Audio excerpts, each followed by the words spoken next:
Folks, welcome to week 9. We are officially past the halfway mark in the semester and we're on the downhill slide. So thanks for all your work getting through all those written assignments. Week 9, this lecture, our primary discussion is going to be around the research paper, the analytical report. And the lecture slides are going to be talking about the report process, but I want to open this lecture by talking about the specific report assignment itself. So in a nutshell, what you're going to be doing for this research project is analyzing 3 schools and making a recommendation as to which school is the best to attend for an MBA, a Master's in Business Administration program. Now, if you're pursuing a master's in a different field, you can also research schools that offer that master's program as well, if you're not doing business. Since you're all in a business communications course, I'm assuming that a master's in business administration is more up your alley, but you have the option of pursuing a different master's field if that suits you. So you're going to be evaluating 3 schools and making a recommendation as to which one's the best. And the reason this is called an analytical report is because you're going to be analyzing those schools based on some criteria points that you're going to set up and compare each school on those criteria points, for example, cost, and determine who's the winner on each of those criteria points, and then summing all that up to your eventual final winner, which is your recommendation. That's all spelled out in the analytical report. So the way I put together this analytical report project for you is you're going to stair step along and work towards building this report as we click through the second half of the semester. So this week is week 9, and your first of 4 steps is due this week. So in week 9, you're going to be identifying your schools and also identifying the criteria that you're going to use to evaluate those schools. So let me talk about the schools first of all. In picking your 3 schools, they should be schools that would be of interest to you to attend a master's program in. So if you already have a specific subject that you're pursuing, maybe it's finance, maybe you want to find schools that are have a strong emphasis in financial master's degrees, like Wharton School of Business, schools of that nature. Or maybe you want to stay in Southern California. So the schools that you're going to evaluate are going to be clustered by geography versus their area of expertise. So whatever it is, you want to have 3 schools that are kind of in the same category. Either they specialize in the same type of master's program that you're after, or they're in the same geographical location like Southern California, or maybe it's the East Coast if you want to go Ivy League schools. Or maybe it's schools that strictly offer online programs.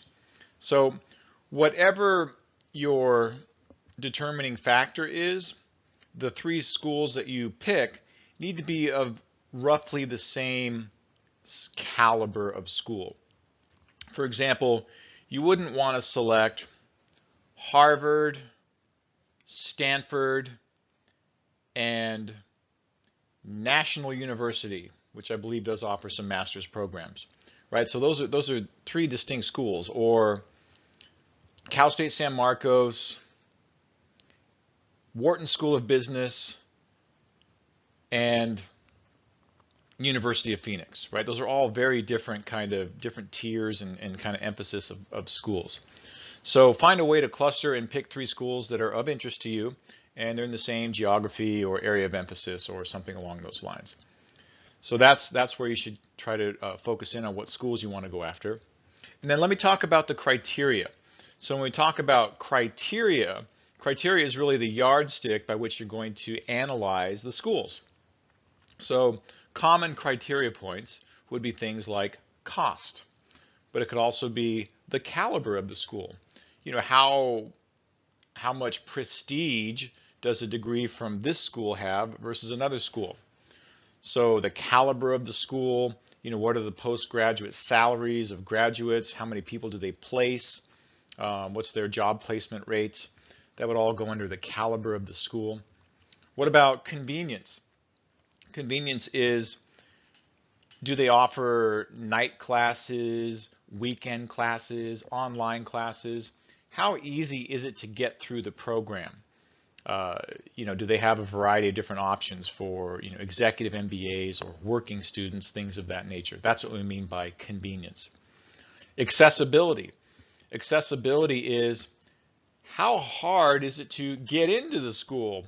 What type of GMAT, which is kind of your SAT scores to get into graduate school, what kind of GMAT score do you have to get into the master's program of this school versus that school? So entrance requirements. And also something like the culture of the school. What's the culture of the school? Are you looking for private schools? Are you looking for public schools? Are you looking for schools that have maybe a certain religious affiliation, or women's only colleges? Or are you looking for schools that really have strong sports programs? Are you looking for a party school, or something that has a good a social component to it? Or maybe a school that's known for arts, or there's a variety of ways that you could go, but what's the culture of the school that you're kind of after? Those are all appropriate, criteria points that you could use to evaluate the schools. And when we say criteria points, you're going to evaluate the schools on a minimum of 4 criteria points. My advice to you is that you research 5 criteria points. You're going to be writing for 4 criteria points, but you should probably research for 5.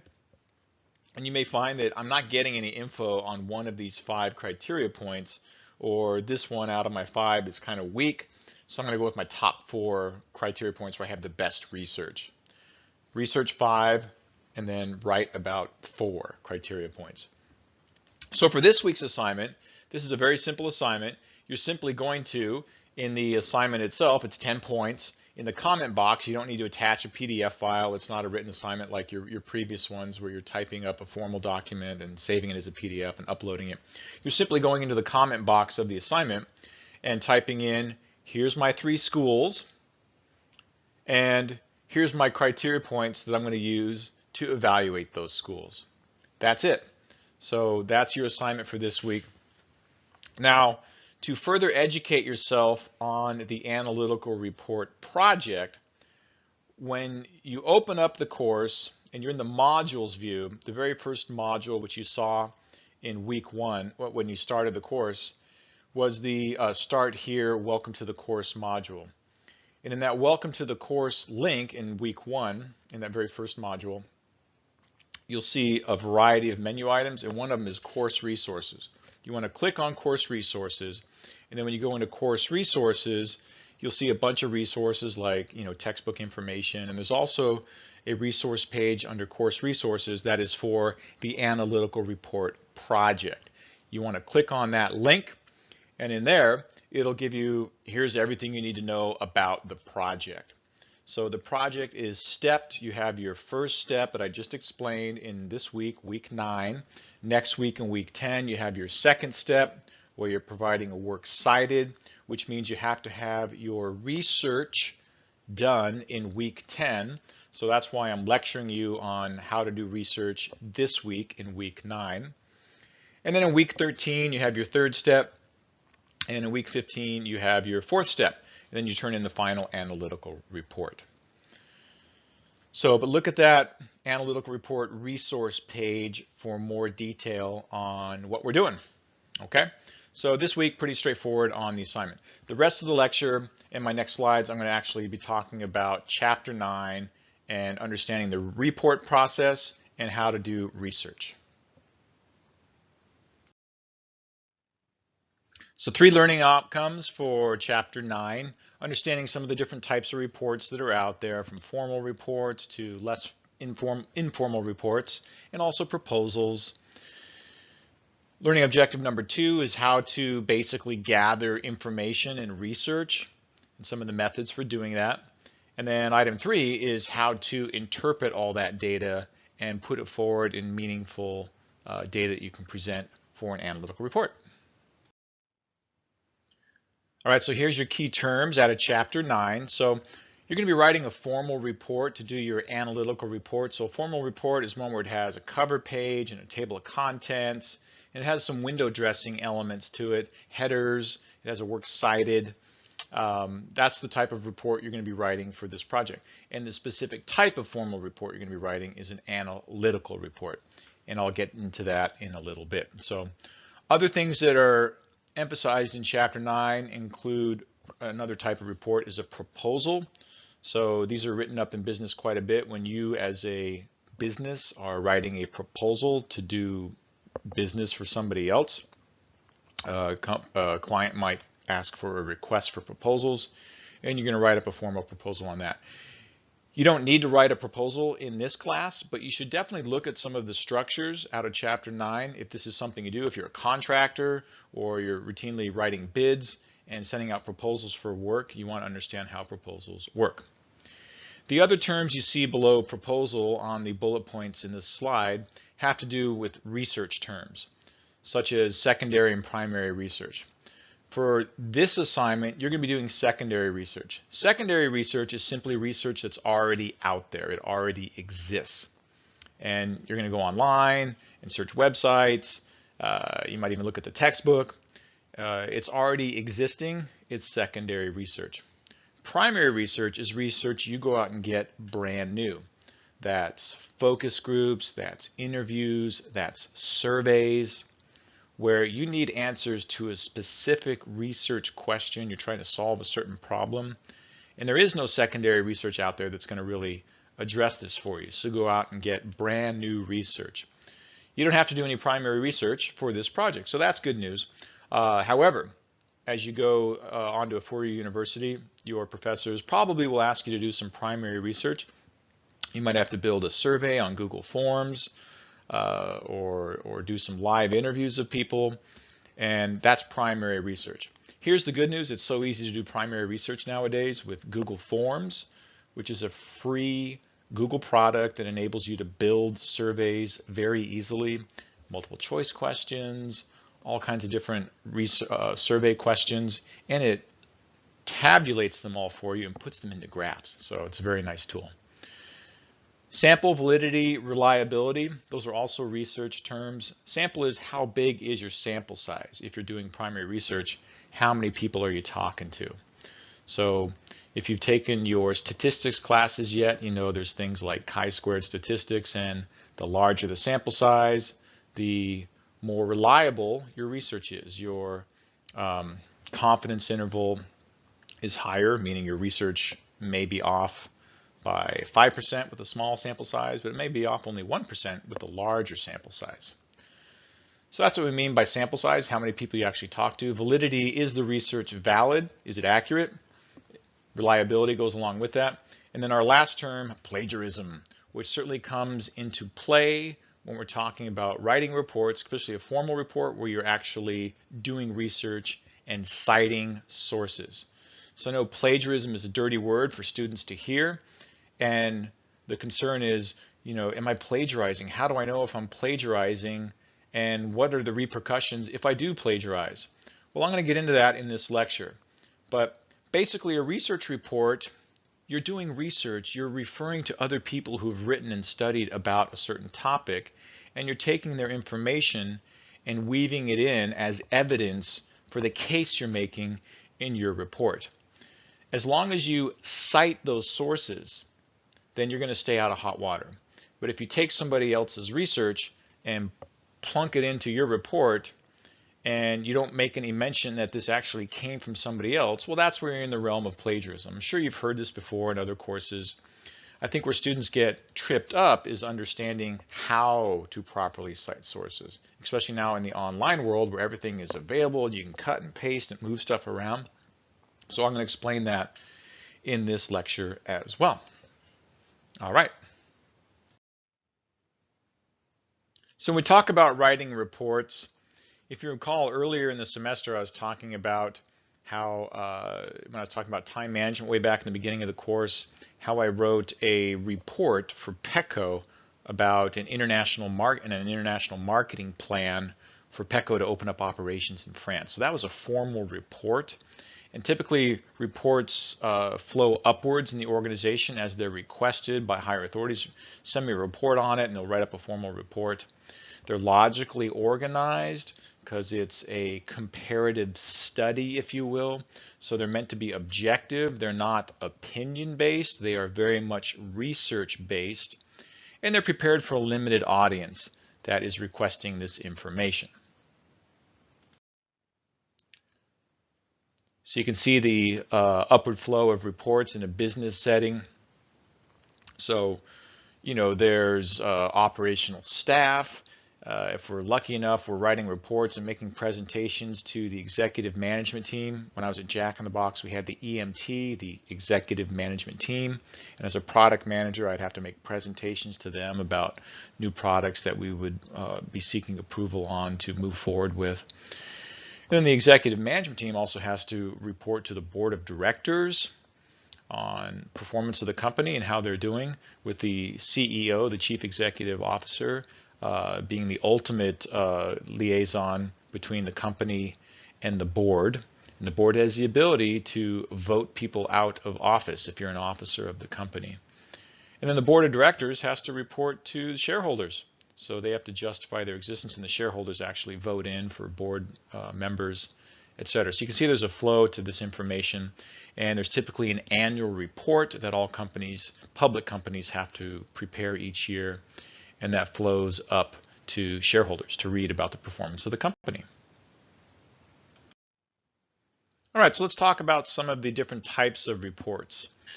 So informational reports would be something like a sales report or a budget report.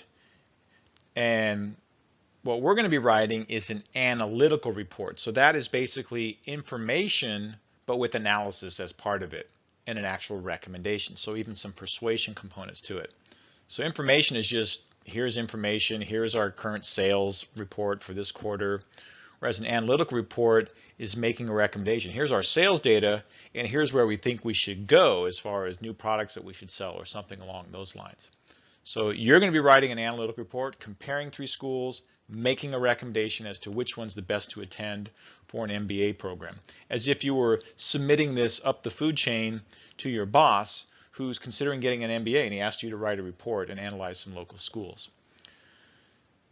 Vertical and lateral just means the direction of the reports. So most of the reports we write go up the food chain. So it's requested by somebody higher above us. We write the report and up it goes. And then they might add to it and up it goes. So typically reports go up the food chain vertically. Lateral might be just reporting from one department to another. So for example, maybe the product engineering department is providing an update to the sales department on how far along they are with the product. So this slide is talking about internal reports within the company, but sometimes reports can be outside of the company. And that's where we get into external reports. Internal reports within the company, external reports for distribution outside of an organization. 2 common ones are periodic reports and functional reports. So probably the most common periodic report that's written in business and distributed outside of the organization would be a quarterly performance report that the company prepares, quarterly earnings, and they send it out to the investment community, and all the fund managers and other folks want to see those quarterly reports. So these are on regularly scheduled dates. If you're a public company, a C corporation, then you're going to be required to put out earnings reports 4 times a year, hence quarterly. Functional reports are outside of the company oftentimes, but that is providing information on, like, here's our latest inventory update, here is our budget to actual numbers. So those could be within the company or outside of the company. So there's internal reports and external reports, simply inside or outside of the company.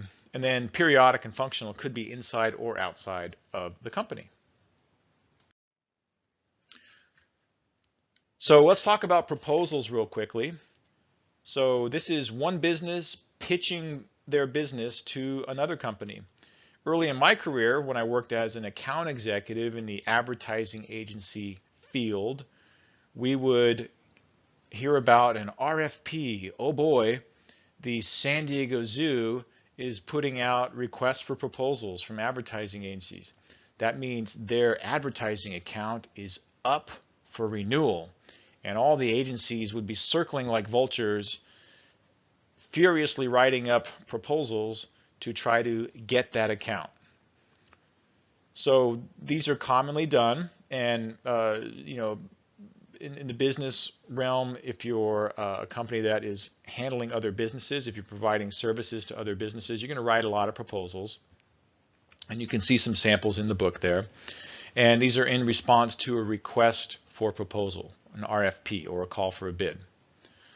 And that proposal will spell out a number of things about the work to be provided, what the cost structures are going to be, the timing of the delivery of those items, etc. We're more interested in the research piece because we're writing an analytical report, and we know we have to do a lot of research. So let's talk about how we do that.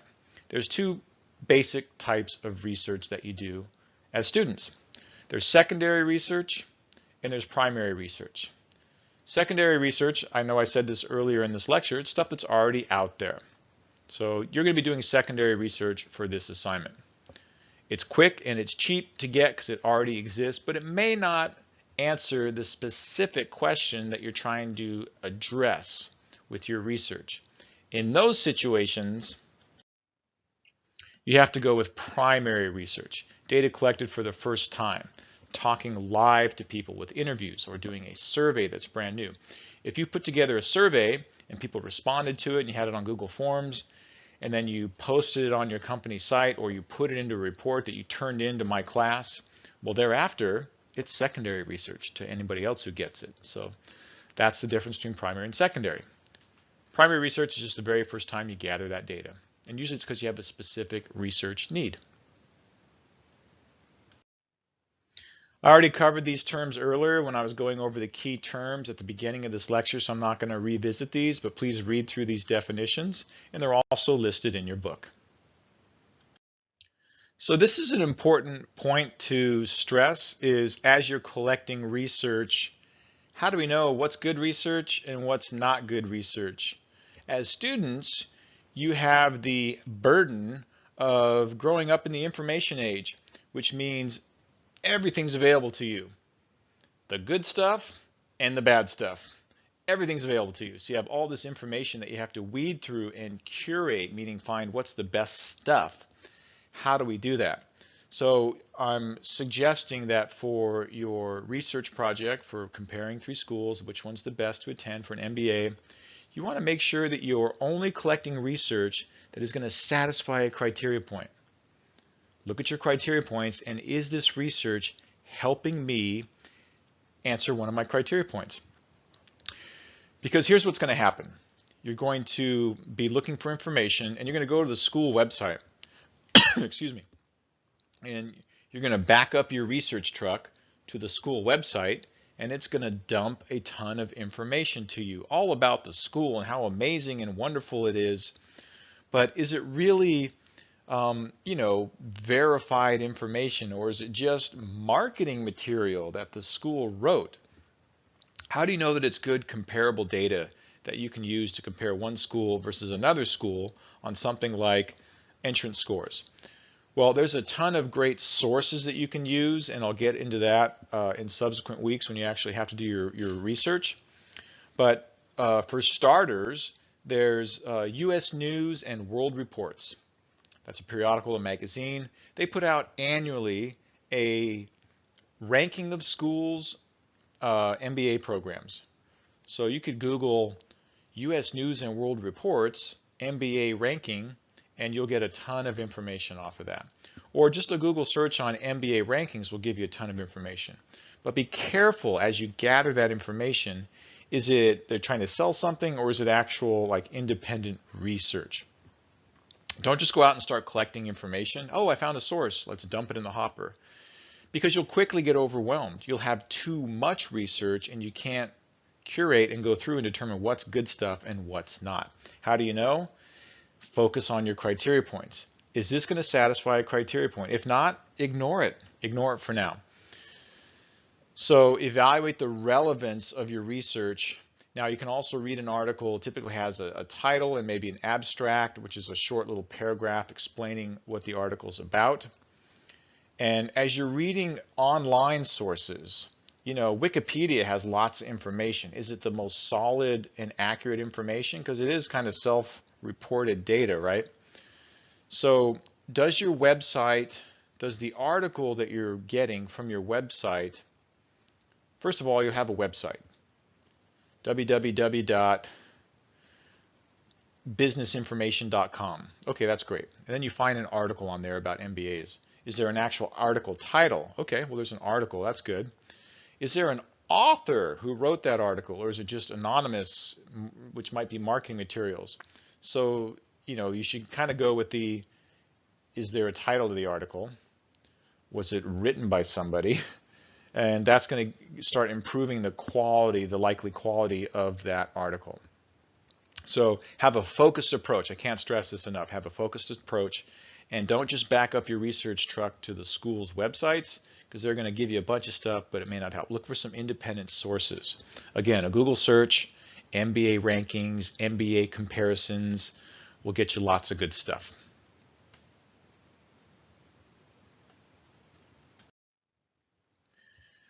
And then the real bailiwick where we run into trouble, and students are at all different levels as far as experience with citing sources and doing academic research. Once you start doing it, you'll find that it's really not that hard, but there is a process to doing it. And I'll tell you this, you know, I don't have a PhD, but when you take your upper division courses, you're going to be taking courses from professors who do have PhDs. And how do you get a PhD? You get a PhD by doing a lot of research. That's what a doctoral degree is. It's very much tied in doing a lot of research.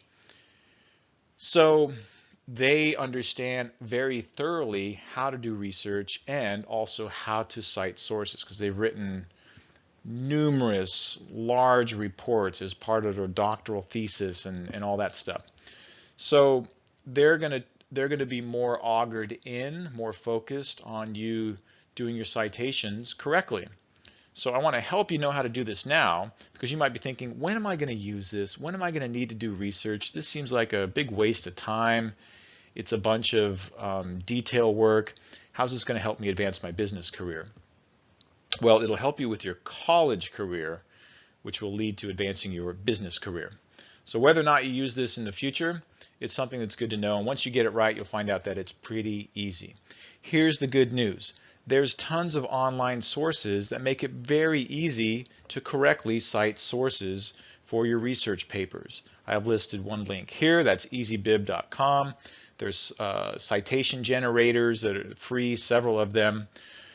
When you're citing sources for a research paper, it has two components.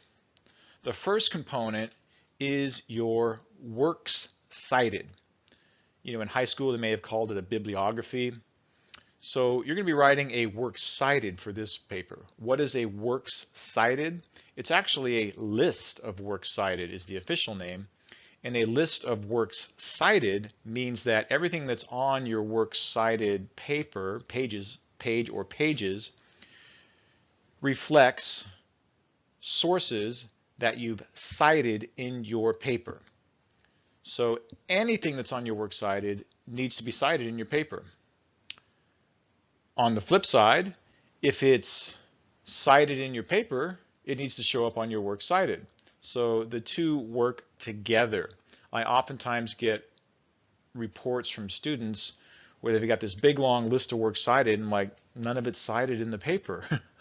Or it's cited in the paper but it doesn't show up on the works cited. So either of those are bad. They both go together.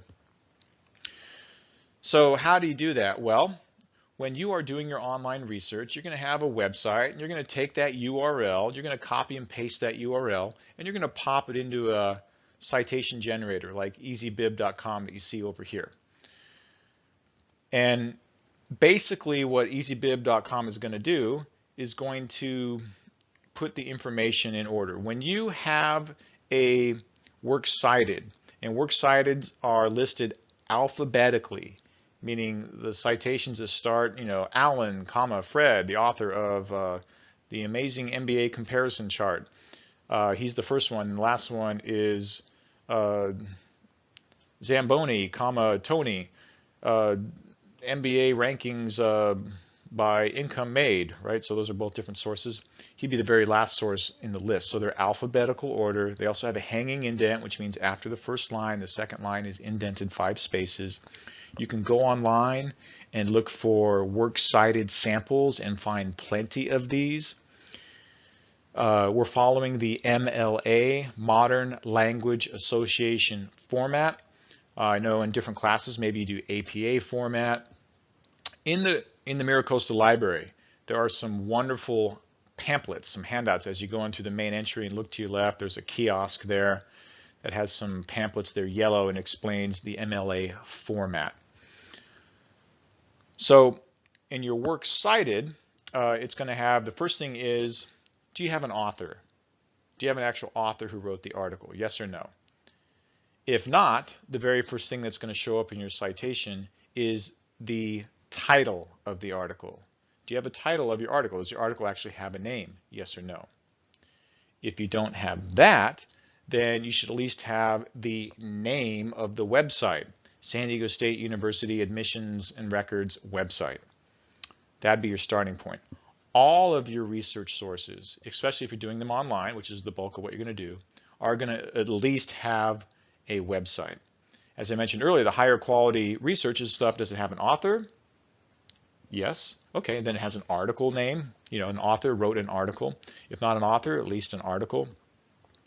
And then after the name of the website, it's going to have some other extraneous stuff like the date the article was published, the date the article was accessed by you. That's when you actually did your research.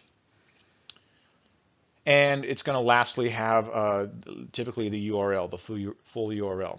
That's not mandated anymore. That's part of the citation, but that's your citation generators are going to generate that for you. Okay, so that's the hierarchy of your research. So that's your works cited. Okay, that's great. That's your list of your sources. That's due in week 10, by the way. The bigger challenge is, how do I cite these sources in my paper, what we call parenthetical citations. So remember, when you're doing your research, it has 2 components. It's going to go on your works cited, and it also needs to be cited in your paper. Meaning, as you're writing your stuff, and here's my opinion on this school versus that school, on the criteria point of culture, and you're talking about the different schools, maybe you have a chart or a graph that's comparing them. Anytime you have detailed information that is not your opinion and it's not common knowledge, things like numbers, here's the postgraduate salaries, or here's the GMAT score requirements to get into schools. It's not walk around in your head knowledge. It's facts and figures that clearly came from a source. Whenever you have that information and you're presenting it in your paper, whether it's in a graph or a chart or it's in paragraph form, you need to cite that source because it clearly came from somewhere. Also, if you have a direct quote, then that's going to be cited as well, parenthetically within your paragraphs as you're writing. So you might have, well, I have a variety of sources. My first paragraph, I had information that came from this source, and then my next paragraph had information from that source. Do I have to cite all these sources? Yes. Yes, you do. Why? Because it's a research paper, and that's what you're supposed to do. So you're writing in your own words, but you're referring back to your research frequently, and you're doing that by citing your sources parenthetically within your paper. So that's kind of this whole, how does this research piece work? We're not just trying to fill page count. We're not just trying to cut and paste and load things in there. If you cut and paste and grab stuff from a source and throw it into your paper, even if you cite the source, I'm not looking for a paper that is composed of you cutting and pasting together other people's work. I'm looking for you to read those other sources, and form your own opinion on that work, but then also where there's direct facts and figures, citing those sources as appropriate in the paper. So you have the in-text parenthetical citations, as you see with the second to last bullet point here. When you plug that URL into your citation generator, like easybib.com, it's going to make a works cited entry for you, and it's also going to give you the option to create the in-text parenthetical citation. What does that look like? It's basically parentheses, author, comma, page number. Remember what I was saying when there's a hierarchy to the research? Does it have a author? Yes or no? If not, does it have an article name? So if you didn't have an author, your in-text citation would be parentheses, name of the article, page number if relevant. Okay, Nate, but what if I have a whole bunch of sources that all come from San Diego State University? You wouldn't want your in-text parenthetical to be parentheses SDSU. You need to have enough in your parenthetical citation that I know, are you talking about SDSU admissions and records, or are you talking about SDSU history page, right? So give me enough information that I can tell one citation from another. And what I'm going to do is, as I'm reading your report, and oh, here comes a citation, I'm going to stop reading and I'm going to flip to the works cited and I'm going to check it off. That one's been cited. Very good. And by the time I finish your report, all of your works cited that are in your works cited page should be checked off. That's how you do citations. What you don't want to do is have a works cited that has a bunch of URLs in it. www.businesscomparisons.com. That is not the correct way to cite sources in your works cited. So please check out the MLA format. There's also some samples in the library. You can Google search for MLA works cited examples and get tons of those to get comfortable with what those looks like. Any questions? Give me a question. Give me an email and I'll respond to you. Plagiarism is basically where you're taking stuff and putting it in and claiming it as your own without citing the source. So we want to avoid that. If you are looking at the source and kind of typing as you go, you probably need to cite that source. If you're just doing some minor tweaks of the language, changing the N to an of, you need to cite that source. Us instructors, we have some excellent tools now to check for plagiarism, so we can go in and check the entire report and run it through, and it's going to let us know. It'll pull up where the source came from. And if you have a bunch of text that's in your report and you didn't cite that source, well, that puts you in the realm of plagiarism. My policy on plagiarism, some professors are much more stringent than I am on this. The academic policy is that professors can have disciplinary action, including failing you in the class. But what I do is I'm going to give you an F on the report with the opportunity to rewrite and resubmit the report with the maximum grade of C. So if you plagiarize, you're going to have to do it over and you're going to get a maximum grade on your second attempt of a C, assuming it's still not plagiarized. If it still has plagiarism, then it's going to get another F. So get it right. Work with me. I'm here to help you to navigate this piece, and hopefully that makes some sense. I also have some excellent videos at the end here that provide more detail on what plagiarism looks like and how to avoid it. Okay, this is our second to last slide. We're almost there. Thanks for hanging in on this perhaps less than exciting topic about research. So make sure you don't have faulty research assumptions. So faulty research would be, we compared 3 schools on convenience. So I looked at USD, UCSD, and SDSU. And here you can see my comparison of convenience factors for the 3 schools. We got information from SDSU, and we got information from UCSD, but we didn't get any information from USD. Therefore, the winner is one of the other schools. Or we only got information from UCSD, therefore they won this criteria point. That would not be a correct way to do research. So don't base a conclusion on a lack of evidence. This is an analytical report, meaning you need to have comparative data for all 3 schools on each criteria point. I can't stress that enough. That's why I'm saying research 5, but only present 4. So if you don't have something, if you're getting stuck trying to find research, send me an email and I can help you out, but don't base a conclusion on a lack of evidence, as you see on this bullet point here. Assuming a cause-effect relationship just means make sure the research backs up the claims that you're making in your analytical report. Okay, our very last slide.